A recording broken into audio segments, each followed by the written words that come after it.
Blogger website के ऊपर not found 04 ये एरर एक कॉमन एरर है। जैसे कि आपको पता होगा आज के तारीख में ब्लॉगर के ऊपर से भी हम अच्छे खासे अर्निंग कर सकते हैं। लेकिन गाइस यहाँ पे अगर मैं आपको दिखाऊं, मैंने वैलिडेशन स्टार्ट किया था 12 तारीख को, इस साल के 12 तारीख को मैंने वैलिडेशन स्टार्ट किया था। और सबसे कमाल की बात अगर मैं आपको दिखाऊं, मेरा लगभग सारे चीज मतलब यहाँ पे जितने भी एरर था वो फिक्स हो चुके हैं, बस एक ही पेज यहाँ पे बाकी है। अब इस वीडियो को ध्यान से समझना है, क्योंकि अगर आपके सर्च कंसोल के ऊपर आपके ब्लॉगर साइट के 404 एरर रहते हैं, नॉट फाउंड 404, तो गूगल एडसेंस आपको कभी भी अप्रूवल नहीं देगा, क्योंकि ये एक बहुत तगड़ा एरर है और इसको बहुत बारीकी से देखते हैं। अब अगर मैं ये जो एरर इस लिंक के ऊपर आ रहे हैं इसके ऊपर क्लिक करूंगा, मतलब व्यू करूंगा, तो आप लोग देखोगे ये जो साइट है जिसके ऊपर हम काम कर रहे हैं, मतलब आपको बस ट्यूटोरियल देने के लिए ये साइट के ऊपर काम कर रहा हूं।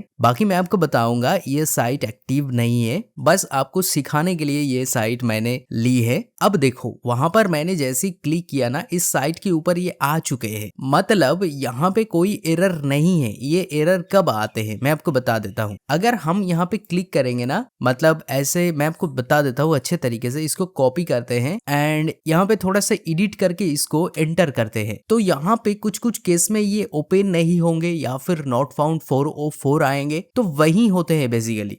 तो इसको मैंने फिक्स कैसे किया, देखिए आपके केस में जितने भी यहाँ पे आपके यूआरएल दिखाएंगे ना, वो सारे के सारे आपको यहाँ पे दिखने के लिए मिल जाएंगे। तो यहाँ से आपको सारे लिंक को कॉपी करना है, मतलब आपके ब्लॉगर साइट के ही लिंक यहाँ पे दिखाएंगे। ऐसे कॉपी कीजिए यहाँ से एंड आपके ब्लॉगर साइट के ऊपर जाइए, यहाँ पे सेटिंग्स दिख जाएंगे, इसके ऊपर जाइए और ये चीज ना आपको बहुत बारीकी से करना होगा। अब यहाँ तक आने के बाद आप लोग देखोगे यहाँ पर एरर एंड रिडायरेक्ट्स करके एक ऑप्शन रहेंगे, जहाँ पे कस्टम 404 रहेंगे। आपको इसके ऊपर क्लिक कर देना है एंड यहाँ पे एक ऐड बटन दिखने के लिए मिल जाएंगे। देखिए गाइस इतने सारे ना हमारा यहाँ पे प्रॉब्लम हो रहे थे। अब ये जितने भी लिंक यहाँ पे है ना, इसको मैंने एडिट किया था, मतलब ये आपको कैसे करना है। अब यहाँ पे जितने भी लिंक है ना, इसके ऊपर मैंने काम किया था, आपको भी ऐसे ही करना है। वो कैसे वो मैं आपको दिखा देता हूँ। आपको सिंपली ऐड बटन के ऊपर क्लिक करना है एंड जैसे ही यहाँ पे क्लिक करेंगे, दो बॉक्स आपके सामने आएंगे। जो लिंक आपने यहाँ से कॉपी किया था ना, उसको यहाँ पे ऐसे करके पेस्ट कर देना एंड अब यहाँ पे कुछ चीजें आपको ध्यान रखना है। ये देखिए www. आपके domain.com रहेंगे, उसके बाद एक स्लैश रहेंगे, तो आपको यहाँ तक ऐसे डिलीट कर देना है। मतलब आपके डोमेन के .com या फिर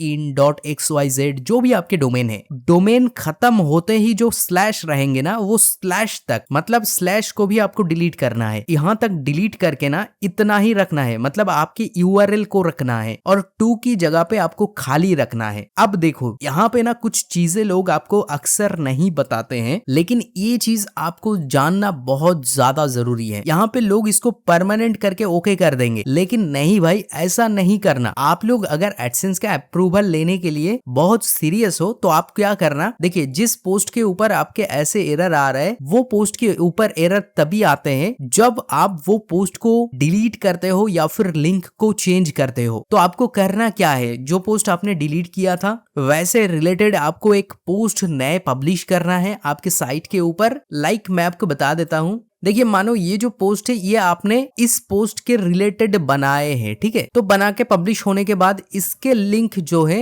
इसको ऐसे कॉपी करो, इसके लिंक को कॉपी करो एंड यहाँ पे आने के बाद जो पोस्ट आपने नए बनाए हैं उस लिंक को यहाँ पे पेस्ट कर दो। अब इस लिंक को भी यहाँ पर .com के बाद जो स्लैश है ना, यहाँ तक डिलीट कर दो। करने के बाद परमानेंट करके ओके करो। इससे क्या होगा, जब भी कोई इस लिंक के ऊपर आएंगे ना, मतलब इस पोस्ट के ऊपर, पुराने पोस्ट के ऊपर जाने की कोशिश करेंगे, वो रिडायरेक्ट होके ऑटोमेटिकली आपके नए सेम पोस्ट के ऊपर जाएंगे, सेम टॉपिक के ऊपर। तो ये चीज ना Google search console AdSense team बहुत ही पॉजिटिवली देखते हैं कि आपने डिलीट तो कर ही सकते हैं, आपके कोई भी प्रॉब्लम हो सकते हैं, कभी कभार अपडेट हो जाते हैं, नए तरीका आ जाते हैं, या फिर पोस्ट आपको रिफाइन करना होता है, बहुत प्रॉब्लम की वजह से आप पोस्ट को डिलीट करते हो, तब आपको ऐसे कर देना है। तो ये करने के बाद आप बस सेव कर देना, आपके काम यहाँ पे खत्म हो जाएंगे। एंड उसके बाद ये करने के बाद यहाँ पे स्टार्ट वैलिडेशन वैलिडेशन ऐसे कुछ रहेंगे, या फिर आपके मैं दिखा देता हूँ वैलिडेट फिक्स रहेंगे। तो आपको सिंपली वहां पे जाने के बाद ना वैलिडेट फिक्स के ऊपर क्लिक कर देना है, तो आपके काम यहाँ पे खत्म हो जाएंगे। भाई एक चीज मैं आपको बताना चाहूंगा, इसके ऊपर ना बहुत सारा एरर आते हैं, मतलब सर्च कंसोल के ऊपर ब्लॉगर से जो लोग कनेक्टेड करते हैं ना उनको ये एरर ज्यादातर दिखने को मिलते हैं। तो ये सारे एरर कैसे फिक्स किया जाते हैं उसके लिए आपको बस एक कमेंट करना है कि भाई मुझे ये एरर आ रहे हैं, ताकि मैं समझ पाऊं कौन से टॉपिक के ऊपर वीडियो बनाना चाहिए। और एडसेंस अप्रूवल से पहले आपको ये एरर फिक्स करना जरूरी है। लोग आपको बताएंगे एडसेंस अप्रूवल लेना बहुत मुश्किल है, या फिर 2026 साल में एआई आने के बाद ब्लॉगिंग खत्म हो गए हैं। नहीं भाई, कुछ भी खत्म नहीं हुआ और एडसेंस अप्रूवल लेना मुश्किल भी नहीं है, बस आपको सही तरीका जानना है। और ब्लॉगिंग खत्म होने की बात अगर मैं करूं तो आज के तारीख में बहुत सारा ऐसे लोग हैं जो ब्लॉगिंग से बहुत अच्छे खासे अर्निंग कर रहे हैं। बस आपको